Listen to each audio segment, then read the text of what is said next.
Hello out there, everybody. I want to welcome you to this new edition of what we're calling Sacred Conversations. And today I am really pleased to welcome Cathy Zall and Dana Dixon to this sacred conversation. Thanks to the two of you for being with us today. I'm going to introduce the two of you shortly, but I want to begin just by introducing this whole series for everybody yet again.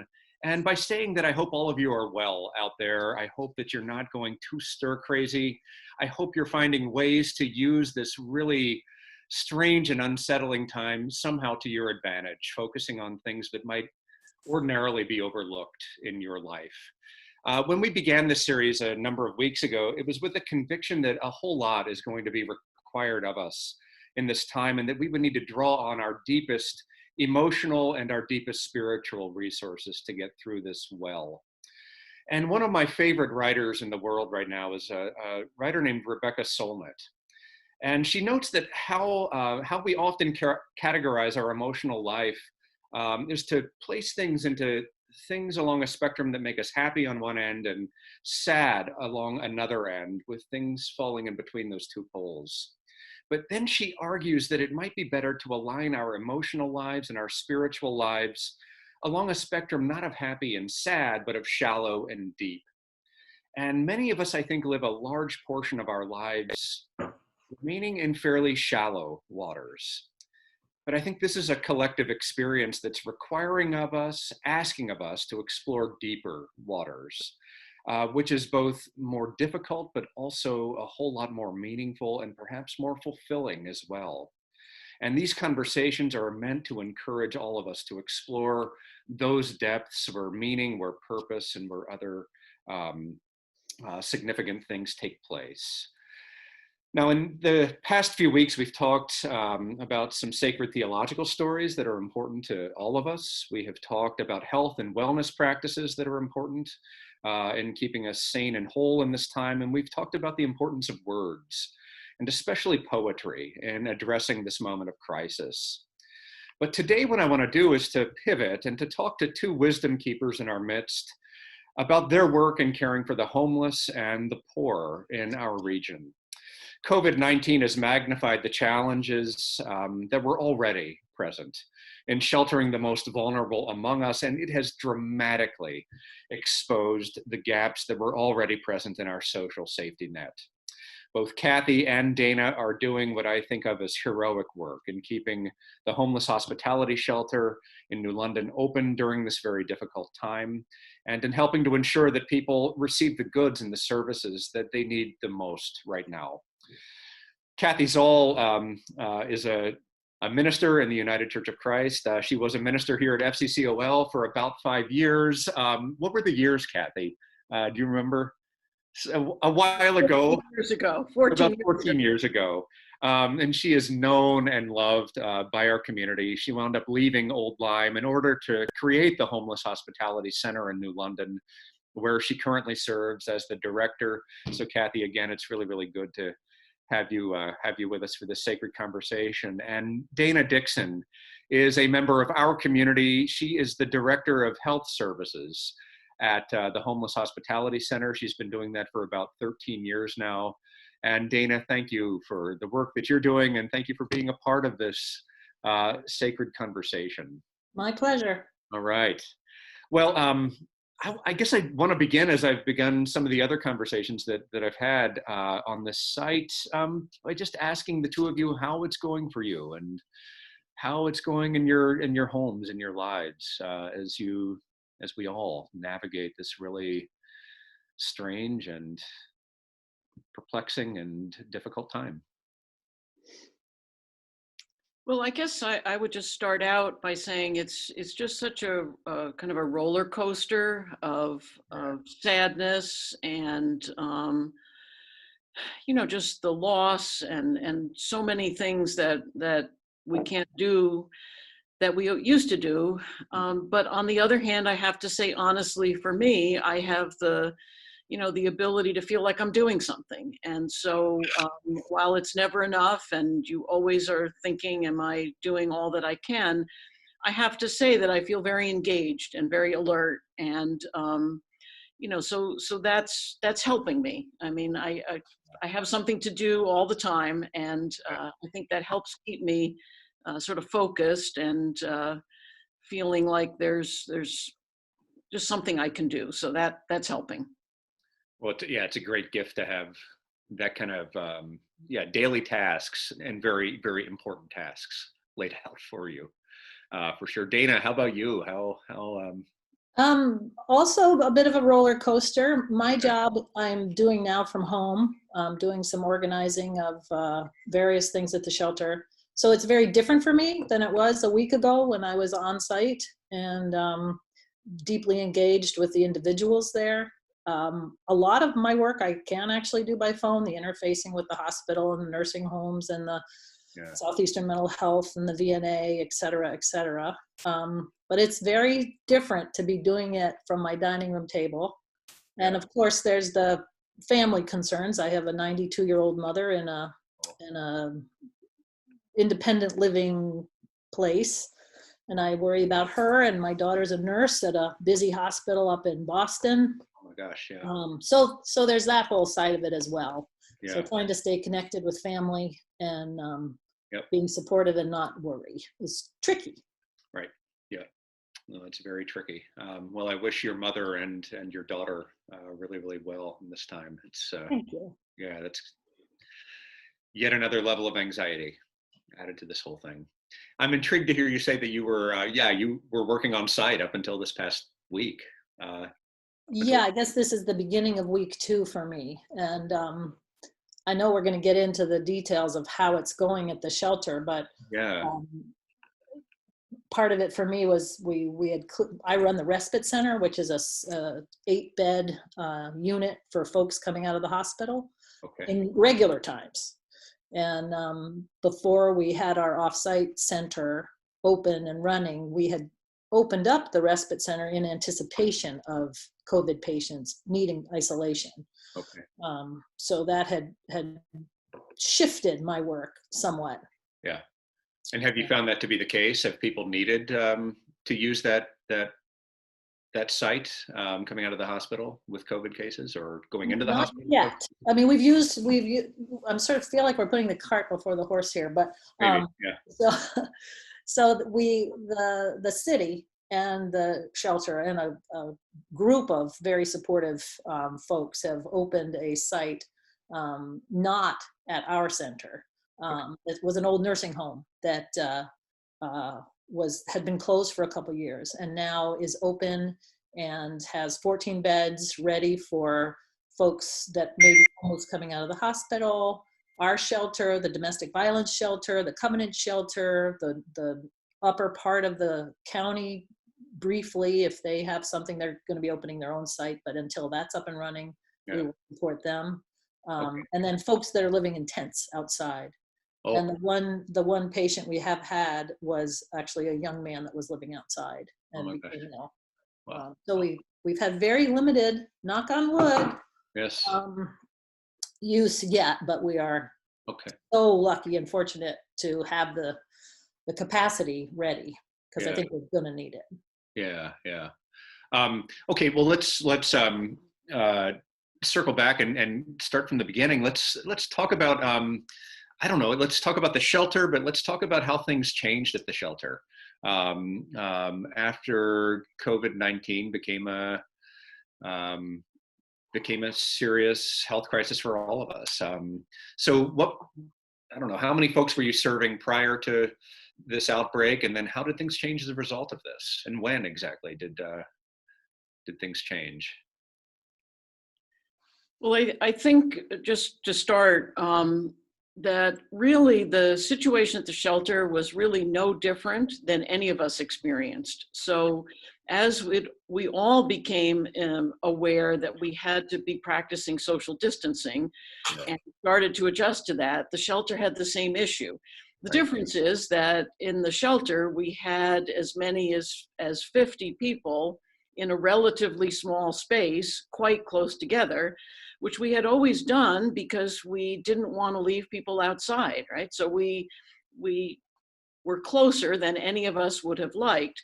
But it became clear as this as this unfolded, that we had to provide the opportunity for people experiencing homelessness to social distance. And so that's when we started to really try, first of all, to decompress the shelter through a variety of strategies. And our shelter is also a resource for many poor people in New London who maybe they have unstable housing, but just coming to the hospitality center, using our computers, using our facilities, using our computers was a really important support for them. Right. And unfortunately, that meant way too much crowding. And so in addition to decompressing the shelter, we also had to take some very dramatic steps to limit who was able to come into the shelter. And I took those reluctantly because there's a lot of things that we do for people that are really, really important, but we had to do it because we had to have that kind of space. So that's the key. And then the other is access to hand washing, which all of us should be doing, and is a little harder if you're in a tent or if you're outdoors or you don't have a stable place to live. So the Ledge Light Health District gave us some outdoor hand washing stations, and we'll make sure we have supplies, and then just cleaning, intensely cleaning the shelter. And so those are the kind of steps that we've taken just to try to do the very basics. Yep, yep. So it went from what, about 50 people at the kind of peak of the winter season, or wherever we were, February or something like that, to now down to about 25. We were in the mid 50s when this started, and that's when you say mid 50s, that's people that sleep there at night. Yeah. Any given day, there might be 80 or 100 people that come through the building for a variety of reasons. We are really a resource for folks in New London for mail, for a cup of coffee, for a shower, for community, for a telephone, as Cathy said, the computer. So some very sort of basic needs that folks might not have at home. So I think the number of just who sleeps there is an under count of the people that would come through the building during the day. Right. Is much greater. And a lot of things have changed. The soup kitchen isn't serving meals, so we go to the soup kitchen, get meals, bring them back. Hopefully on nice days, we're able to serve outside. We're really trying hard to serve outside. We have big tents and picnic tables that the city has supplied and Ledge Light Health has supplied. Wow. We've all gotten very educated about hand washing, right? You can't just use the Purell on dirty hands. Doesn't work. You got to have clean hands, right? So we've all been reading like mad about how to support the best health we can. We now are doing temperatures of folks as they come in at night, and that's only been the last week or so. And we're now requiring folks to wear masks and getting folks to comply with things that they might not choose to do is challenging. But most people are really very grateful to have the place, to be given a mask, to know that the person they're sleeping next to doesn't have a fever. So all in all, I think they're really good changes. We've been able to spread the beds out. We've taken a few beds out of the building so that we really are closer to 6 feet apart instead of like 2.5 feet apart, which we used to be. Getting people to sleep head to toe so that when you're breathing at night, you're not breathing right into somebody else's face. Right. Some basic guidelines from the CDC. Yeah. All right. So I'm curious to know, your numbers have basically been halved as a result of COVID-19. Any idea? I mean, this is obviously affecting everybody all up and down the scale of our culture, but any idea where, say, the other half might go and what they're doing for housing and how they're coping at this point? Yeah, for the shelter, the state of Connecticut did rent a block of rooms, hotel rooms, so that we were able to get some people out that way. And we're working really, really hard on the front end because people are still newly experiencing homelessness. Yeah. And so we have some staff, and I give them all the credit, every single day are in there talking to people who are on the verge of needing to come into shelter, and with financial assistance and bus tickets and a variety of different helping people figure out alternatives so that they can, shelter someplace safely and not put more of a burden on the shelter. Yeah. And then just really working hard on getting people out of shelter more quickly. It's hard right now because a lot of landlords are getting wary of renting to people because of all of this uncertainty. Yeah. But our housing location people are out every day just looking for apartments, and we got some additional financial assistance from the state to do security deposits and first month's rent. So there's no silver bullet. It's like each of these pieces goes together to keep those numbers lower. Yeah, yeah, yeah. When you say, again, excuse me, Steve, when we have 27 in shelter, we've got another 14 in the hotels, and they have to have their meals delivered as well, because even though the state is supplying the roof over their head, there's still a lot of support work that needs to happen. Getting a nurse over there to take their temperatures, make sure they're checked in on health-wise. Yeah. So, and also being the beginning of the month always reduces our numbers, because that's when folks get their Social Security check or their food stamp check or their Saga cash. So in any cycle of a month throughout the year, we have lower numbers in the beginning. So by the end of the month, things could change again as well. Yeah, yeah. So when you say that folks in hotels are having food delivered there, I mean, is that food delivered by us? Yeah. So it's God bless the meal center in New London. Right. And thanks to all the volunteers that are still making food for an awful lot of people. Yeah. But we drive over, we pick up the meals, we bring them to the hotel, we bring them to the shelter. We'll be bringing them to the nursing home when the nursing home fills up. So there's a lot of things that we weren't doing a few months ago. That we used to have a little break during mealtime. That would be a time when daytime staff and nighttime staff could sort of sit down, talk together. What are the hot spots? And the building would be cleaned from 4:30 to 6. But that's all disappeared. Wow! We do it differently now. Yeah, you've adapted. But okay, so paint a picture for me of. I mean, you've talked about the way the state has stepped in some cases. You've talked about the ways hotels have offered some spaces. I'm going to guess that healthcare is a piece of this as well, but paint a picture for me of the whole network that you all depend upon in order to do your work well. I know, Dana, you spent a lot of your time in conversation with those folks. And absolutely. Yeah. And, it's in some ways, we don't know what's coming. But the hospital is eerily quiet right now. I talk to the hospital every day, multiple times a day. And there was, it's people are waiting for the tsunami to hit. They have, of course, some folks in there, but all the elective surgeries are not being done. There was an interesting piece in the Times yesterday about where are all the heart attacks and strokes, because the numbers have gone way down across the country. People are, I think, fearful to go to the emergency room if they don't have to. But we're still very much in contact. I'm talking to Southeastern Mental Health Authority, still trying to get folks into residential programs throughout the state. Most of them have set aside a room within their facility as a potential quarantine. So some of these places can only take 4 or 5 people, or 14 people. So the capacity is a little less, and getting, technology is tricky.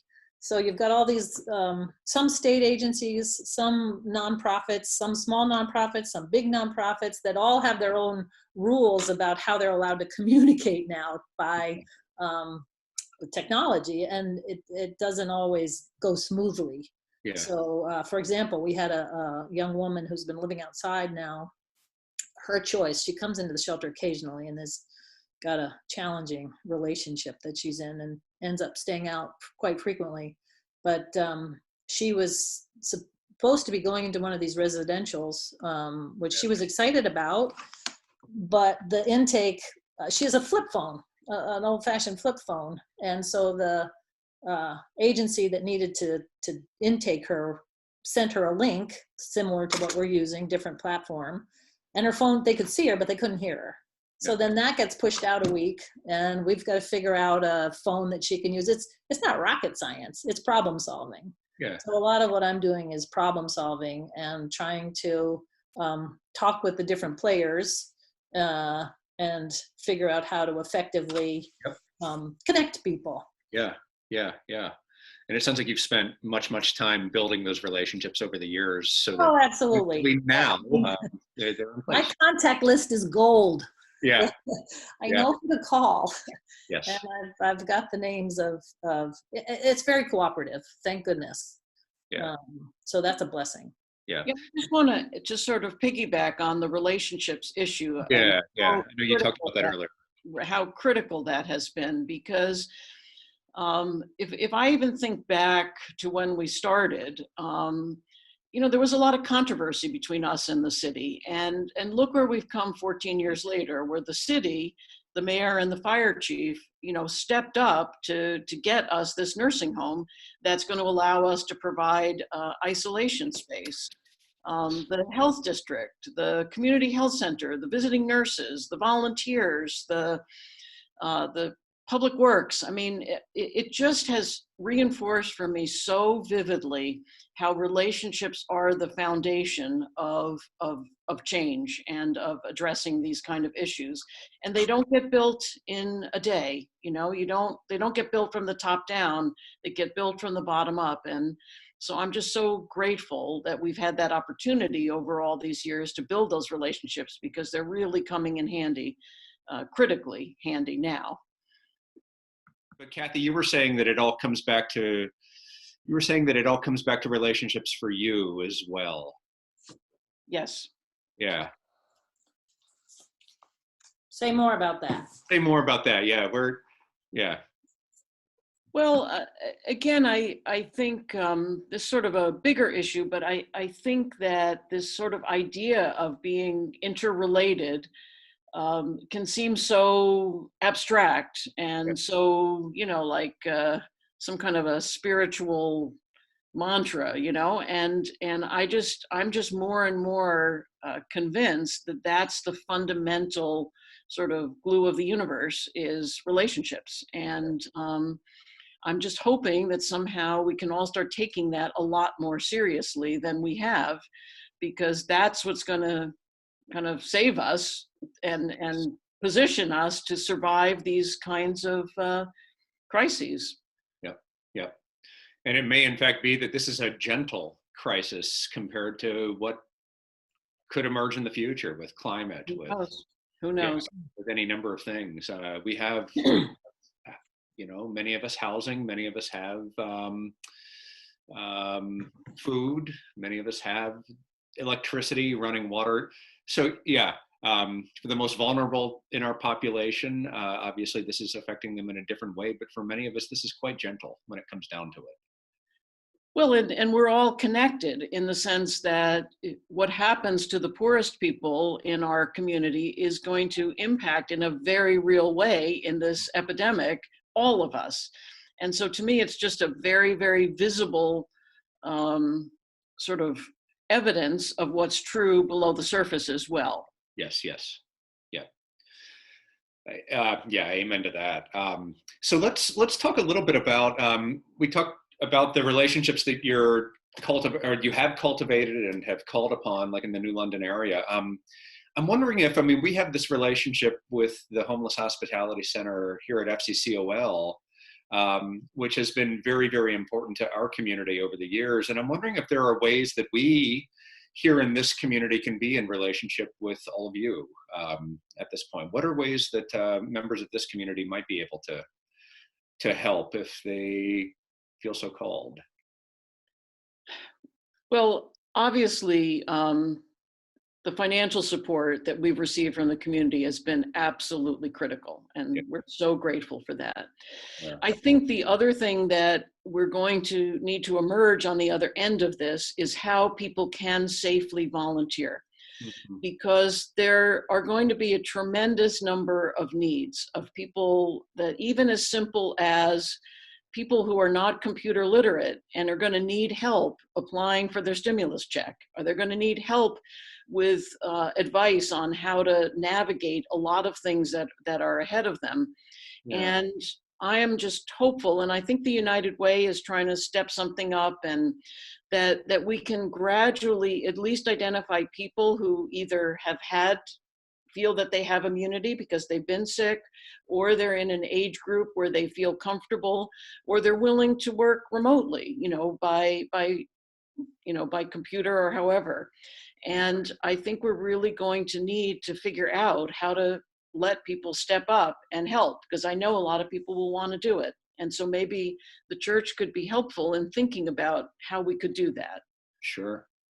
I mean, yeah, I'd be glad to help our community organize that and position ourselves that way. I think it remains to be seen how to do that just yet. But yeah, I think there are people who would be delighted to help in some fashion.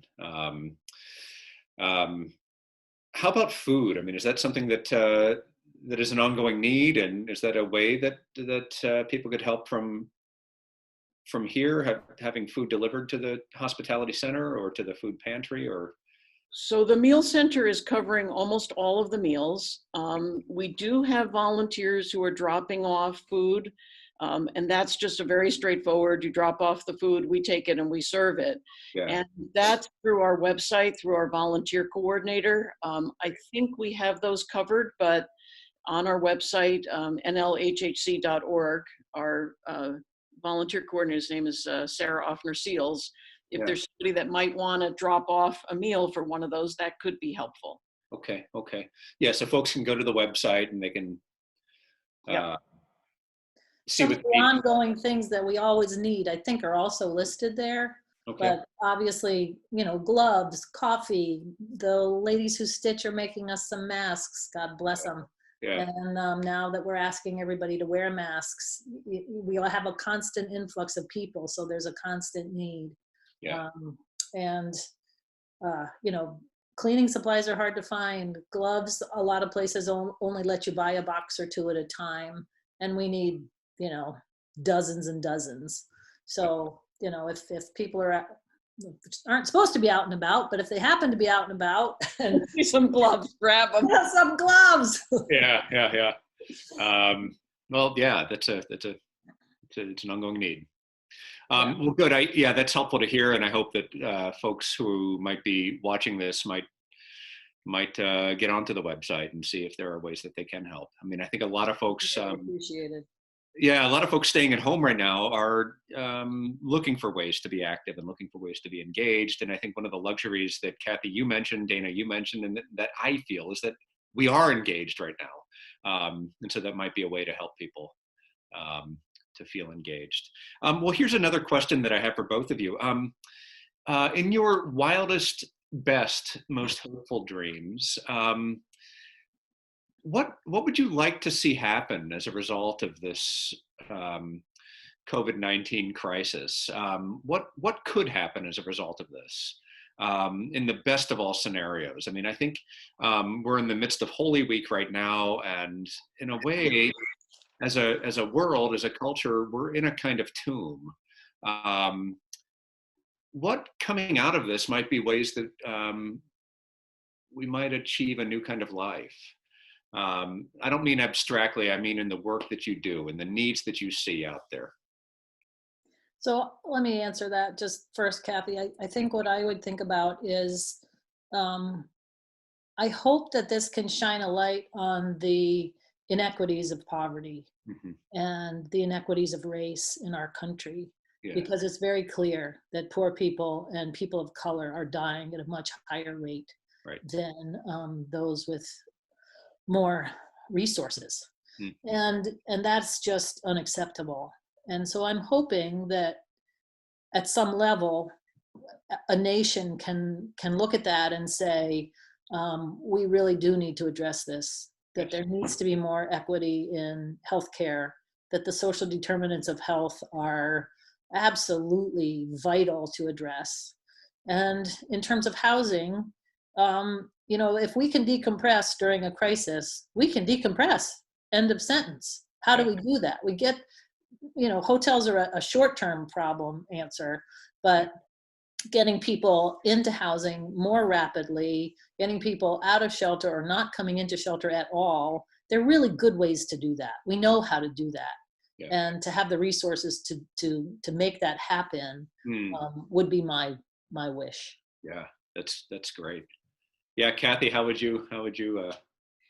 Well, there's so many, ways, but I guess what I'm thinking about at the moment is just to try to focus in on a few key supports that need to be available to everyone.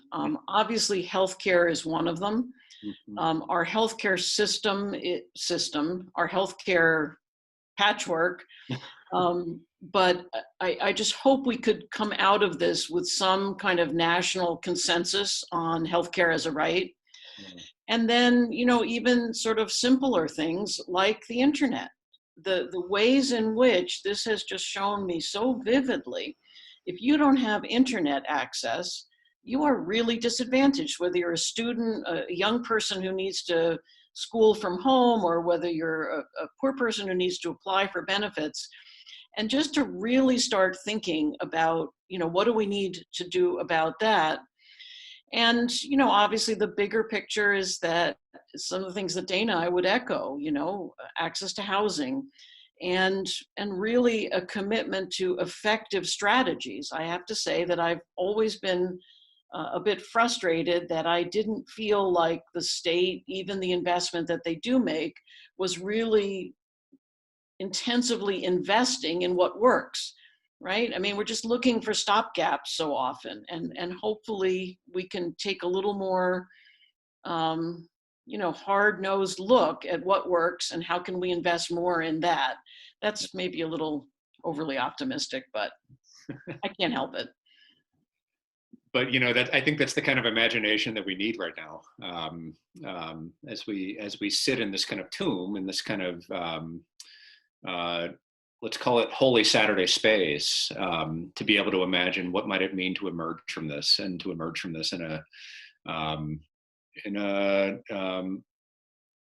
more whole way, in a more healthy way. Well, yeah, those are really important things to focus on. And I'm wondering, also in the midst of this, like, are there ways in which the two of you have hope? How do you have hope? I mean, you're seeing some of the hardest things in our culture, and certainly right now you're seeing the ways in which it's manifesting even more intensely for those without basic services. So what are the ways, what are the things that give you hope and allow you to do the work that you're doing? How do you have hope in this particular time? If you do, I don't know. It might, that's an open question, I guess. It might be. I'll let Dana start. All right, I'll let Cathy bring it out to the end. Yeah. I think hope is a very important thing to focus on, but I also think hope makes us future oriented, which is a little bit of an Achilles heel. I think that being present and focus, I think one of the things that this virus has done is shown us that we lack control and there are a lot of unknowns, which is always true, right? It's always true. We like to build up resources and activities and keep ourselves busy to the point where we think we have control, but we really have there's so many things that aren't in our control. Right. And I think this has illustrated that a lot. And hope is always important, but for me, it's staying present. It's trying to see what's around me on any given day, whether it's my dog wanting to go outside or the wren that got stuck in my garage that I'm holding in my hands as I let it go out, or just little simple things like that. With the folks that we serve, they're really good at staying in the moment oftentimes. Mm.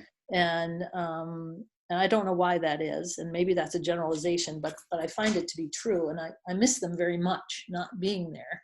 Yeah. And I miss my coworkers who are there every day. And I guess for me, also going back to scripture, I don't know, I think this is John, perfect love casts out fear. You guys are the ministers. But to be able to, when I'm feeling fearful and feeling disconnected with that which is greater, whatever you want to call it, if I can focus on love and where do I find that, that gives me hope. Right. That definitely gives me hope. Right. Right. No, that's a really great and important word. So thank you for that. Yeah.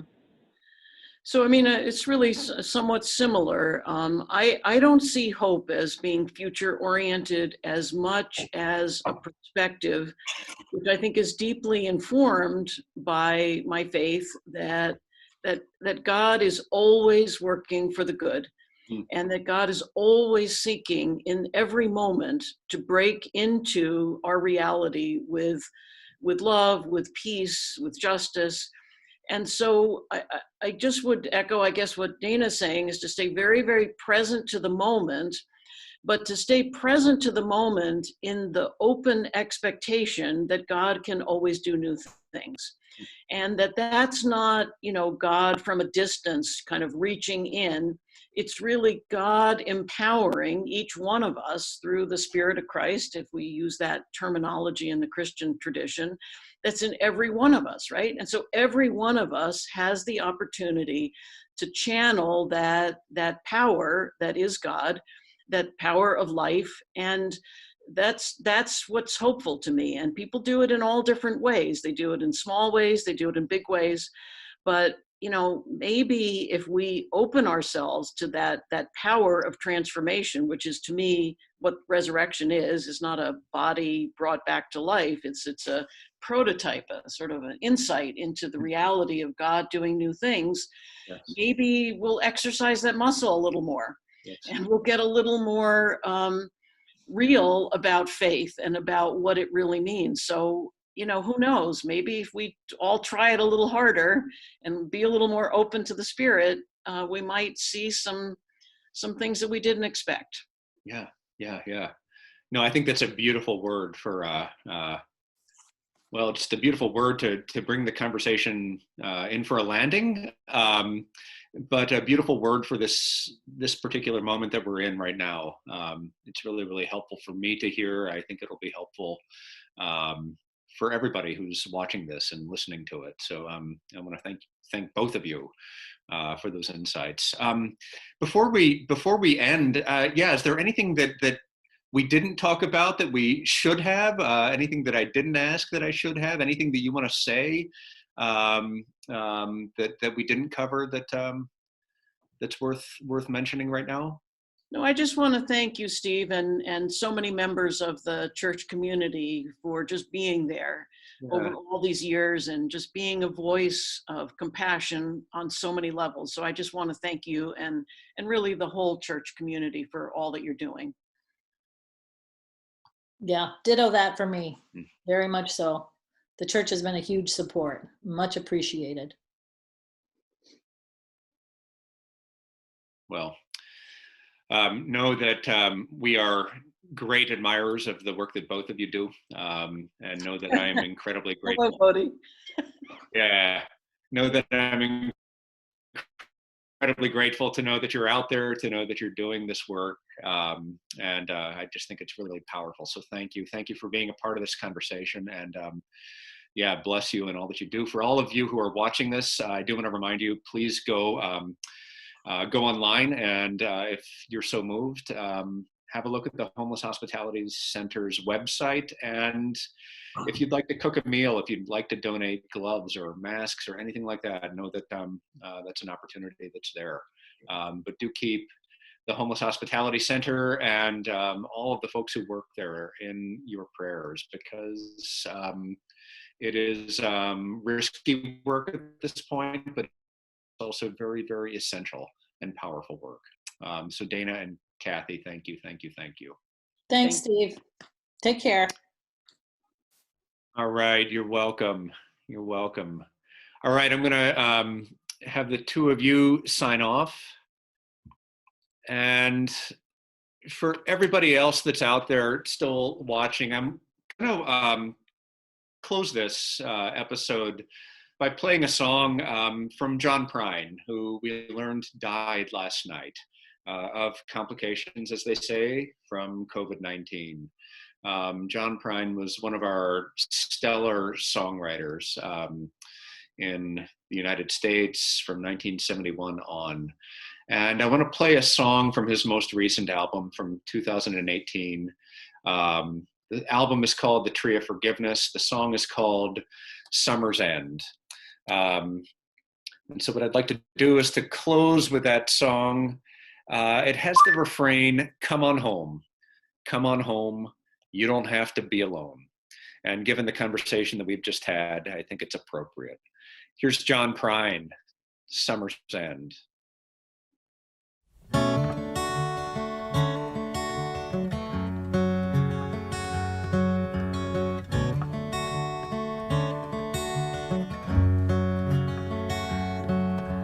Summer's ends around the bend just flying.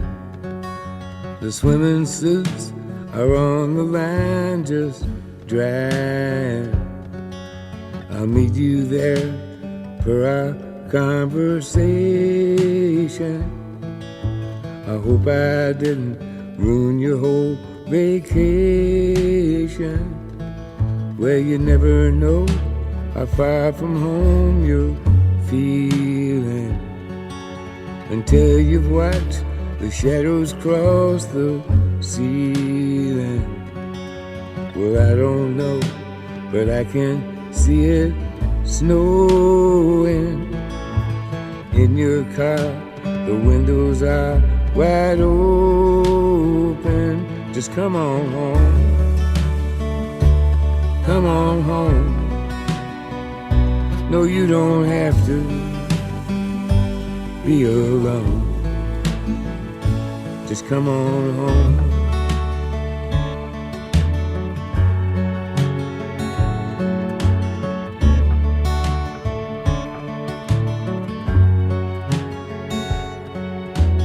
Valentines break hearts and minds at random. That old Easter egg ain't got a leg to stand on. Well, I can see that you can't win for trying. And New Year's Eve is bound to leave you crying. Come on home. Come on home. No, you don't have to be alone. Just come on home.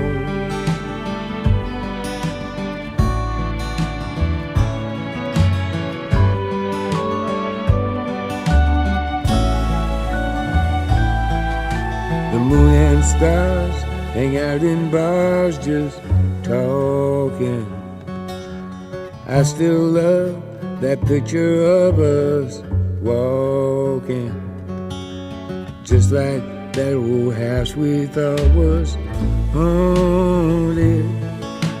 Summer's end came faster than we wanted. Come on home. Come on home. No, you don't have to be alone. Come on home. Come on home. You don't have to be alone. Just come on home.